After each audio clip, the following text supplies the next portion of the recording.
जाएगा। লোক লৌকিকতা অনুষ্ঠানে আমাদের বাড়িতে কেউ আসবে না।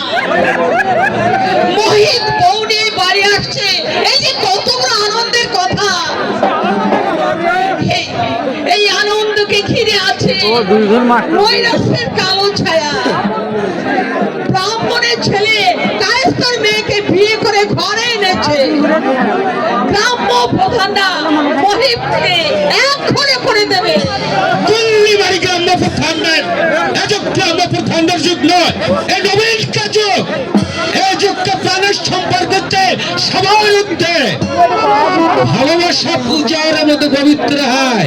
আর কোন যদি ম্যাথের মেয়েকে আমার ভালো লাগে, আমি তাও কি বিয়ে করে ফেলেগা। যুগ পাল্টে গিয়ে মাসিমা, যুগ পাল্টে গিয়ে হয়।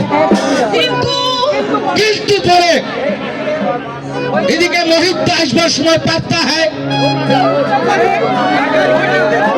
কিন্তু নেমন্তন্নটাকে ছেড়ে এলে ভালো হতো। হয়তো আমার বোন মালার সঙ্গে কারো বাগানের পেয়ারা চুরি করতে খেতে হয়, অথবা এই বাগদি পাড়ায় গিয়ে কারোর সাথে রস গিলতে হয়। ওই ছেলেকে নিয়ে আমার হয়েছে যত জ্বালা। বামনের ঘরে একটা গরু জন্মেছে, বিয়ে দিলে 3-4 ছেলের বাপ হতো। এখন ওর ছেলে মানুষের গেল না। এই দুটো শত্রুকে আমি পেটে ধরেছিলাম, জ্বালিয়ে পুড়ে মারলো। এই বিপ্লব, তুই এখানে দাঁড়িয়ে রইলি কেন? তবে কি করতে হয়? আমি কি তাহলে নাচে গা? এই, তবে কি করে গা বলতে হয়? তুই ওই গাগু আহু আশা বাবু আমার সামনে বলবি না। সবুর করো মাসিমা, দুদিন পরে দেখবে সকলেই বললে হোগা। ভাষাভাষী নিয়ে যে ঠেলা ঠেলি শুরু হয়ে গেছে, শেষ পর্যন্ত কোনটা টেকে গা বলা যেতে নাই হয়। তাই আমি দুটোই প্র্যাকটিস করছি। আচ্ছা রাখবি পরে, আগে তুই মিষ্টি নিয়ে আয়। তুমি কিচ্ছু ভেবো না মাসিমা, আমি এক্ষুনি ছুটে জায়গা এক্ষুনি দৌড়ে আসি। আমি পাঁচি মাকে ডাকি। আরে ও পাঁচির মা, ও ফুফি, শাকটা নিয়ে আয় তো। ও ফুফি, আরে শাকটা নিয়ে আয় তো।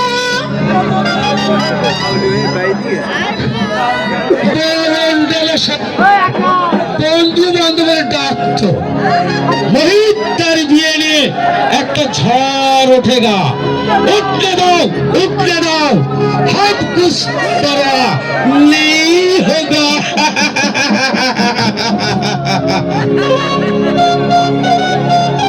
আমাদের বাড়ি মা গো মোহিত, মা, মোহিত, মা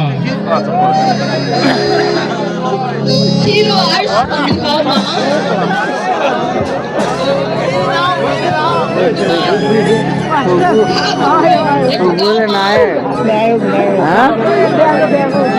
এই আমার শ্বশুর এই আশীর্বাদী বালা পরিয়ে আমাকে ঘরে এনেছিল, তাই তোমাকে এই বালা তোমার হাতে দিয়ে আশীর্বাদ করে দিলাম।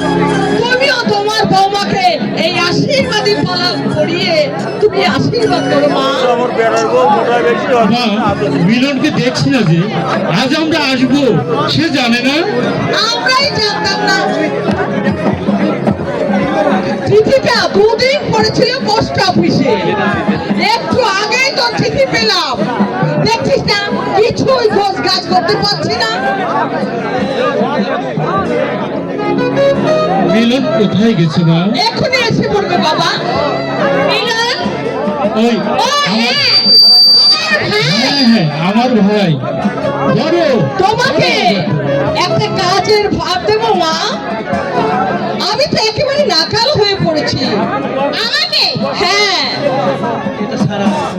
কিসের ভাব? একটা জানোয়ারকে মানুষ করবার ভার। জানোয়ার? হ্যাঁ মা, দুপে জানোয়ার স্নেহের চাপকে শাসন করে তাকে তোমায় মানুষ করতে হবে মা। ওই মিলনের কথা বলছেন না, বড় অবাধ্য, কারো কথা শুনে না, সারাদিন ওই উড়ান চণ্ডীর মতো ঘুরে বেড়ায়। দাদা দাদা কই দাদা দাদা এসেছে আমার